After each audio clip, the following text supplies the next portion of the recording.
How many times nga naging mga, in Jesus' name, may kat ka nga sakit.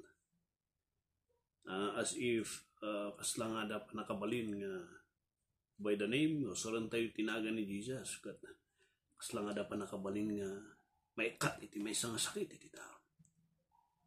How many times ka naging mga, naagasan tayon, i-claim tayo latan. And they would point out iti verse Isaiah chapter 53, the last nga phrase ko na and with his stripes we are healed. Babaan iti saplit, day sugat iti saplit na, naagasan tayo. So nga naagasan tayo.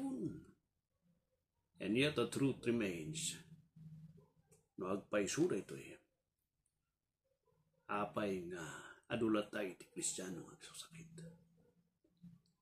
Dahito iti may nga bersikulo nga panangawawis ti adu nga mga kasabatap no maawis tayo nga mapan kanyada.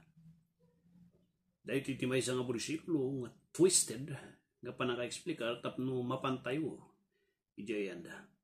It is a verse that is used to receive people. Tapno may da. Gapusta sino ti kahit na agsaksakit. And the offer is itinaga ni Jesus, i-claim mo. Tapno magasan ka. If this is true, malagi po ka din nagkararag na Apostol Pablo na mentalo, nagpakpakaasi ti sangwanan ni ti Diyos. Yet, the Lord, nangindano ti panangagas kanya na. If this is true, apay nga ni Timothy kat he was being advised kina Apostol Pablo to drink wine, grape wine. Wine nga di kat it is a herbal medicine nga tao di grape tapno ma-maintain iti good condition iti health, iti stomach ni Timothy. Hanga di pumartak di ay. It is a medicine nga nagapu di grape. Nagpaiso di apay ngayon ni Job, napukaw namin nga pamilya na. The worst is, nagsakit pa isuna.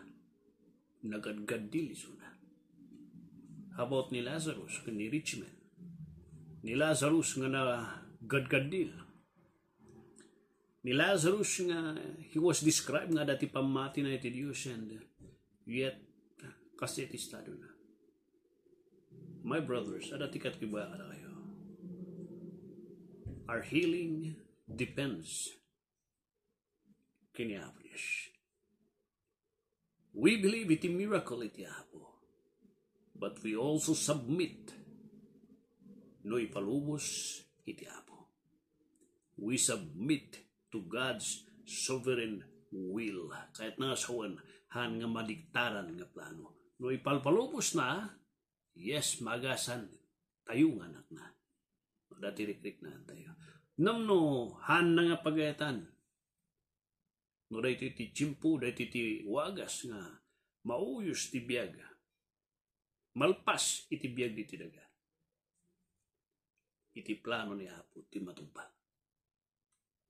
That's the principle nga masapol nga adalan tayo.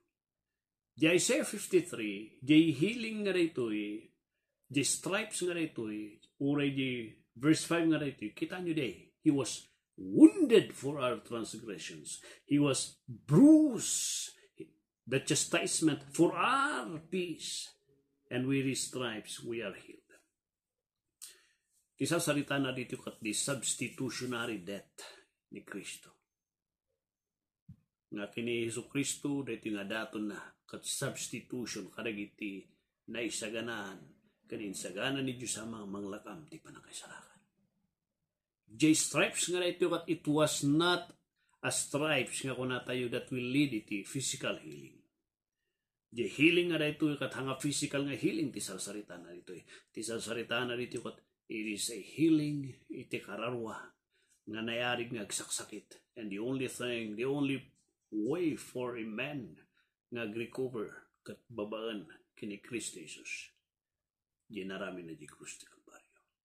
It is not mentioning about health. It is not a promise nga agbaling nga nasalunat ka. It is not a promise nga hangkang agsaksakit. It is not a promise nga kuna tayo nga you will be forever healthy. It is just a promise itimbay sa nga relasyon nga neornos. Nga kararua nga naagasan, gapus kini Kristo nga nangitad iti panangagas. It is a spiritual healing, not a physical healing. So laglagi po nyo di jay.